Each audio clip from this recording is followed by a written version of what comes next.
Once upon a time, the land of Wales was not called Wales, but Ynys y Cedyrn, the island of the mighty. And Wales was not ruled by just one king or one queen, but by lots and lots of little kings. And all these little kings had bits of land for themselves, and they all got on pretty well with each other, for the most part. But amongst all these little kings, there was one very big king. And he was a big king because he was a giant. His name was Rhita Fawr, Big Rita. And he ruled the land up in North Wales. And he was quite as big as the mountains that he lived in. He had feet the size of tree trunks, teeth the size of stones, and a great big bushy red beard that he was very proud of. And Rhita Fawr's favourite thing to do was to boom, boom, boom, go stomping into one of the nearby kingdoms and take the land for himself, thereby growing his own kingdom. And of course, because he was so huge and horrible and terrifying, all the little kings gave up their land to him straight away. But when Rhita Fawr took the land from a little king, he would do something very strange. He would take the king by the top of his head. He would draw his long sword and he would cut off the little king's beard. And then he would take the little king's beard and he would sew it onto his cloak. Because you see, Rhita Fawr had a very long cloak and it was very beautiful, but it was very plain. And he had decided that he wanted to decorate his cloak, not with any old decoration, but with a beardy decoration. So every time he took a little king's land, he would also take his beard and he would sew it onto his cloak. And soon he not only had lots and lots of land, but he had lots and lots of beards decorating his cloak. Beards of all shapes and sizes and colours, black beards, brown beards, grey beards, white beards, golden beards, red beards. And he was very proud of his cloak. He liked to sit on a mountain, swish his cloak about him and look at all of those beards he had. But there was a problem with his cloak, which was, at the very bottom, there was a gap. Not a very big gap, a gap of about that big.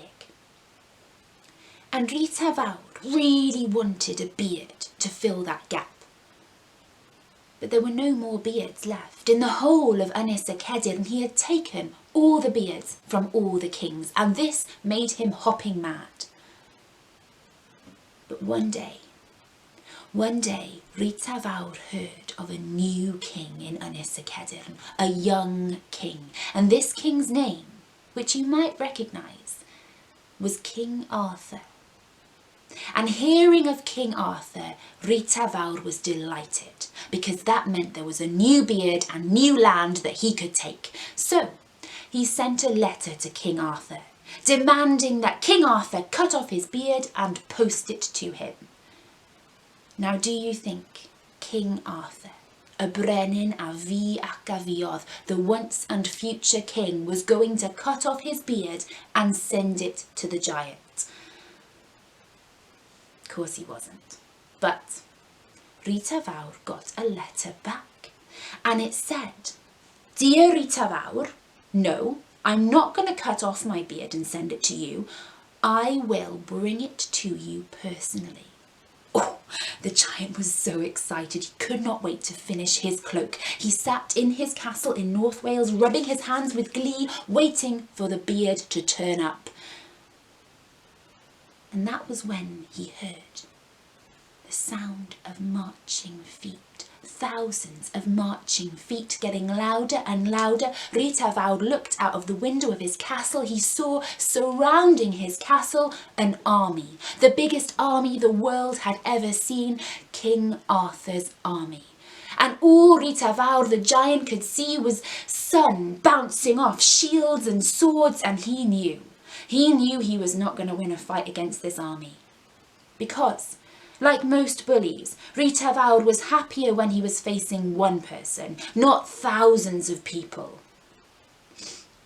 Rhita Fawr came out of his castle and stood before the army, looked down at King Arthur and said, "I give up. I'm sorry. You can keep your beard." And King Arthur looked up at the giant. So tall was he that there were clouds swirling around his head, and he said, "Rhita Fawr, I can see the perfect beard that you need to finish your cloak." And then, before the giant could do anything, King Arthur was shimmying up him, climbing up his side. He took his sword and he cut off the giant's beard.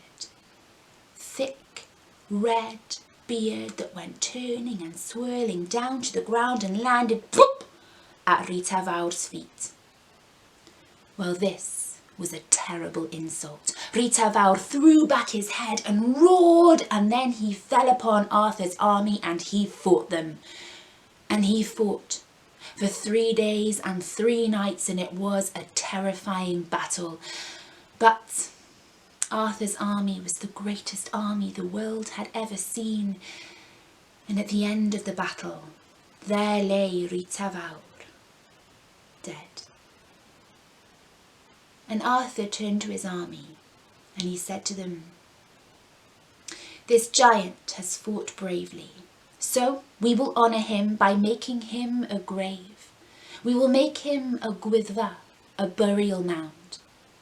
And so his army set to. They gathered rocks, big ones, small ones, and they covered over the giant's body with them, working carefully, honouring the giant. And when they were done, they had made a mountain. So big was this mountain that it towered above all the others. And they gave that mountain a name, Gwyddfa Rhita, Rhita's Mound. But as time went past, the name became eroded and people called it Gwyddfa, which of course is the Welsh name for Snowdon, the highest mountain in Wales.